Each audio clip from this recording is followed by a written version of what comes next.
You know, sometimes the best we can do is persevere.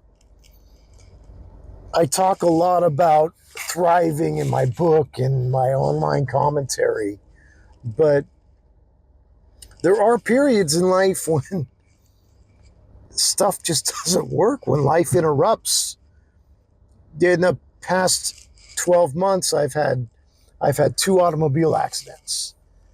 The first one, I ended up with 7 herniated discs. So I went from being able to do pretty much anything to not being able to lift a grocery bag.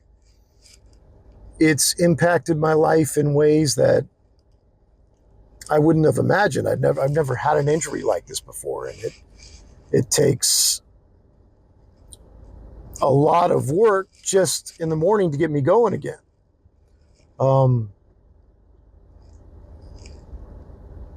There's also been some professional challenges. There's been some illnesses in the family, so it just seems like there's been a lot of stuff going on.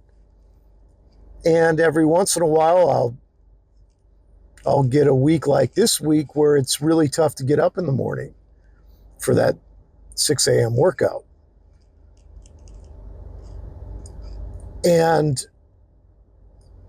But I have enough faith in myself now that I can choose to sleep in that extra hour so I can still put in some flexibility time before work, skipping the strength workout. I'm careful to pay attention to what is becoming a pattern and making sure I'm making the best choices I can. But again, we're in a perseverance period. This isn't a time when I think about doing everything to its maximum level.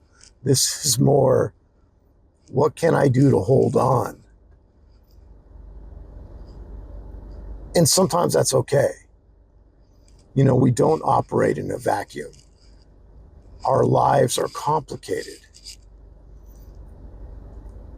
And sometimes it's necessary to give ourselves a break.